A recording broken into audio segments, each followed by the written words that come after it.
Noong ika-13 ng Abril taong 1943, ang Swiss chemico na si Albert Hofmann ay aksidenteng natuklasan ang mga halusinohenyong epekto ng LSD, lysergic acid diethylamide, sa isang eksperimento sa laboratorio.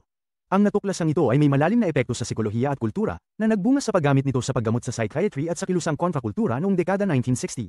Sa parehong araw noong 1947, nangyari ang sakuna sa Texas City, na itinuturing na isa sa pinakamalalaking aksidente sa industriya sa kasaysayan ng Amerika.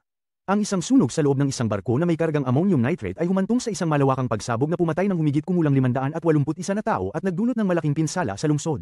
Noong ika-16 ng Abril taong 2007, naganap ang isa sa pinakamamatay na mass shooting sa makabagong kasaysayan ng US sa Virginia Tech University. Isang estudyante, si Song Hui Chuo, ay pumatay ng 32 katao at marami pang iba ang nasugatan bago niya itinapon ang kanyang sariling buhay. Ang mapait na kaganapang ito ay nagdulot ng matinding mga debate tungkol sa kontrol sa baril at pangangalaga sa mental health sa Estados Unidos.